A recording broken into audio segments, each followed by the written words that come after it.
But for more now on the race, our political panel is here. Cassie Smedile, former national press secretary for the RNC. Doug Schoen, former Clinton advisor and a Democratic strategist and pollster. Welcome to both of you. Let's start with this. The latest headline saying the race is causing a big rift, and many calling this a moment of truth for the Democratic Party. Doug is our resident Democrat. How alarmed are you by this fight for control of your party? I'm very alarmed.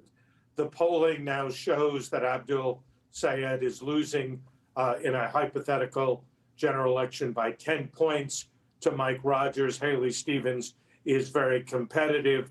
But this division over issues like ICE, the role of billionaires in politics, getting rid of the criminal justice system effectively, changing the Supreme Court, eliminating the Senate, absurd things that the Democratic Socialists are supporting, as well as hostility to Israel, goes against core democratic values that I grew up with, Mike. And I just believe this is going to hurt my party in November, whether Abdul El-Sayed, as is likely, is nominated, or we deal with the other scores of progressives like Troy Jackson in Maine and the congressional candidates who won, Francesca Hong in Wisconsin, who's likely to be nominated for governor. So this is a huge crisis for my party, and I don't think we can paper it over. Cassie, what do you make of the rise of these Democratic Socialists?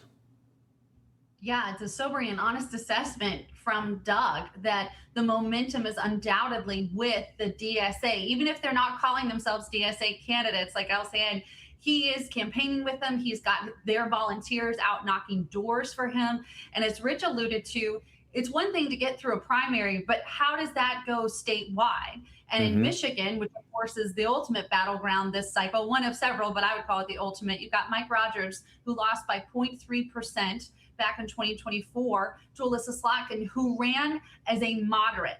That I'm not saying that she's voted as one, but she knew if she had any chance, she had to run as a moderate. And that's what she did barely effectively in 2024. So to have El-Sayed out there running as the exact opposite of anything moderate or pragmatic is not only problematic for getting another D on the scorecard in the Senate, but for this DSA Democrat intra-party battle writ large.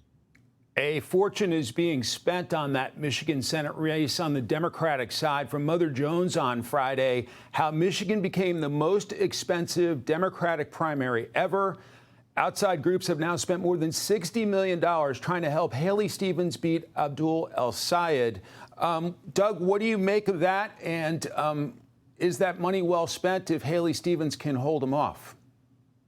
Well, if it succeeds, then it would be money well spent. The problem is, Mike, that the polling has shown in the last week, 3 or 4 polls, that as that spending has increased, Abdul El-Sayed has increased his level of support, so that a couple of polls show him with double digits advantages. So a lot of this is about Israel. AIPAC is heavily invested in Haley Stevens because they rightly see Abdul El-Sayed as somebody who is hostile to the state of Israel, may not even support Israel's right to exist as a state. But candidly, as Cassie said, and I have to agree, the power and the energy is with the progressives now in the Democratic Party. And if he wins and Francesca Hahn wins for governor in Wisconsin in the primary, we have a major problem on our hand as Democrats. Cassie, there's been some reporting suggesting that the far left is fighting with each other, too, not only with the establishment of their party, but they disagree with one another on a range of issues. Does that kind of turmoil within the Democratic Party encourage Republicans going into November? Well, without a doubt, Republicans get to be aligned. We get to be united. That is not to say on any given day we don't all also have our inter-party disagreements, but at this moment, we're looking over at the left saying, well, we're not that bad.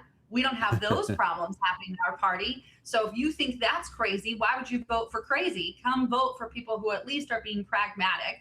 And on the other side of it, it's also allowing, for example, in Michigan, Mike Rogers to run his campaign, to run on offense while they're beating each other up on the left. He's able to keep it on the issues that he prefers to talk about and not say on the issues of the national broader issues of President Trump. He's getting to run a very Michigan focused, pro-Republican, pro-free market, pro-police campaign, because they're over there duking it out with each other and not paying attention to him at the moment.